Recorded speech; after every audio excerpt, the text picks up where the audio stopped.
everybody and friends and everyone else. Um, I was tagged by Colleen to do the must read books tag, and I'll leave a link to the original video down below and also Colleen's channel. So, question number 1. Name the main ways you discover books to read. Oh, well. I follow a lot of book bloggers, especially Swedish ones, where I found some nice books. I also get influenced by YouTubers a lot, I guess, since I'm on booktube.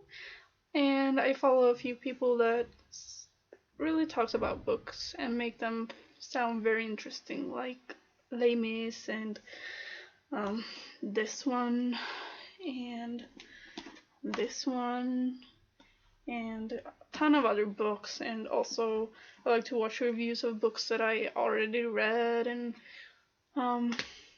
yeah, and also Goodreads. I love browsing Goodreads. I spend hours on both Goodreads and YouTube, but I also like to go to the library and just browse the shelves and like pick out names that I kind of remember, or look at books that sound interesting or look pretty, or just I usually take out classic looking books just to see what it is, and penguins and stuff like that. So a bit shallow, but hey, yeah. Question number 2. Do literary awards influence whether you will read a book or not? No, nuh-uh. I don't check lists or bestsellers really.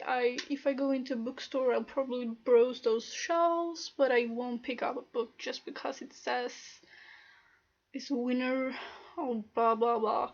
I think I have one book that I picked up partly because of a sort of, it's not a sticker, but it says Nobel Prize winner 2010, and it's Mario Vargas Llosa.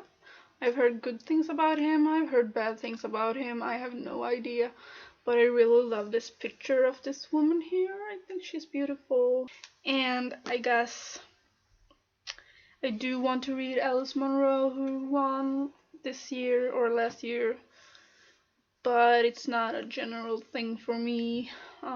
If I go looking at any lists at all, it's probably classics lists, especially of women authors, or feminist books lists. So that's it for me. Question number 3.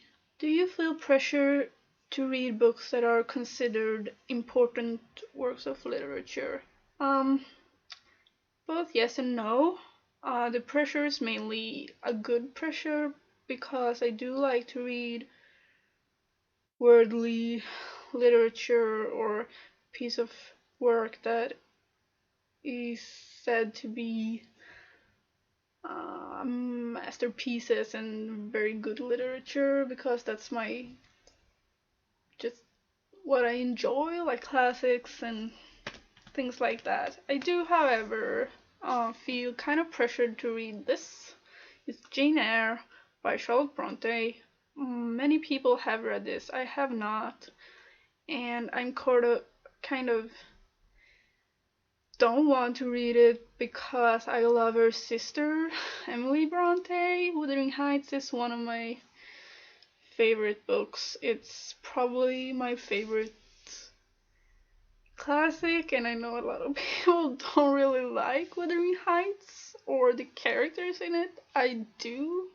It's brute and dark and very sad and very egotistical and crazy in a way, but I love it. Just for those reasons, I do love it. But I've heard many great things about this. But I'm kind of not want to read it because I don't know. And also there's a Swedish author. I'm not really pressed, but she's kind of a famous Swedish working class writer from the 40s, 50s who has written a lot of books. Her name is Moa Martinsson, and I have a lot of her books. They're mainly secondhand, and some of them I've been given from my grandma and things like that. But people I have similar tastes with, like her, so I'm actually looking forward to reading her. I just haven't read her books yet because I kind of feel pressured. I don't know. Question number 4. Does the average star rating of a book on Goodreads influence whether you decide to read a book or not? No. I'm the kind of person who don't have a problem with having my own opinion on things. I don't really care if it's a low rating or if it's a bestseller or whatever. I don't like it when people tell me to not like something, or I guess I always kind of tell people this book is really good. Oh wow, wow, wow. But I'm not gonna completely believe in those kind of rating things. If I'm interested in something, I will try it out for myself, and I think that's an important thing to do because everyone's different, everyone's unique, and everyone has their own opinions and tastes in things. So no, I will not make that affect me too much. Question number 5. Show some books that you think are underhyped or have low star ratings but which you enjoyed and would recommend to others. This was kind of difficult.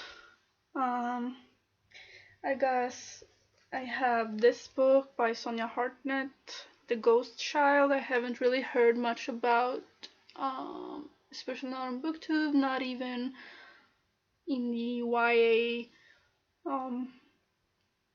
genre or middle grade. I'm not sure what this is, but I thought it was very nice and neat and kind of gothic, and it's about life and sort of the worth of it, and I thought it was kind of unconventional for a children's teen book sort of, and it's talks about a lot about life and death. So I thought it was really good, and it's been a while since I read it, so I can't really review it too great right now, but I want to reread it, and if I do, I will make a video of it because I remember really liking it, and it's gorgeous illustrations in here as well. Look at this, very, very neat and pretty. Yeah, and I guess everyone's talking about this book and have been talking about it for a while, and I love Jeffrey Eugenides. I really like this book, but I do, however, think people should actually read this book by Jeffrey Eugenides because this is a very great written story, very well planned out. I think Eugenides is an amazing writer. He got so many details and descriptions, and I really love it. And this is about a man who is not really a man. It's kind of a gene thing. I can't remember the name of the condition he has, but it's 3 generations that you get to follow and get to know, and it's a very well planned, well written book. I think most people liking literary fiction, I guess, would definitely like this book. And if you do like the Virgin Suicides and the writing style, you will like this. Yeah. Question number 6.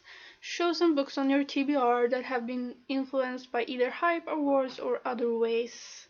I still have Marriage Plot unread, and just Eugenides as an author in general has been hyping this for me, sort of. I have Morrissey's autobiography just because of this person here, and I have George Orwell, 1984, and The Monster and Margarita just because they're classics. I have this one, which I showed you already, and this one also very big on BookTube, and this one due to BookTube, and this one due to BookTube, which I checked out in the library, but I don't think I'll read it, at least not now. And based on movies, I picked up this book. It's kind of a funny story by Ned Vicini. I really like the movie and I'm interested in depression and those kind of things. And Kazuo Ishiguro, Never Let Me Go. I love the movie and I really want to dive into this soon. And due to those Swedish bloggers I mentioned, I picked up this one, When God Was a Rabbit. I have still not read this. I read the first pages and I thought it sounds amazing, and I like the language. And also picked up these two based on a book blogger, kind of gothic tales. So yeah, that's it for this tag. I hope you enjoyed it. Click the thumbs up if you did. I'm tagging everyone who wants to do it. Basically, I'd love to tag Stevereadsbooks because I really do enjoy your channel, and StephanieSpines and Tim if you have not done this yet. Thank you for watching. Bye!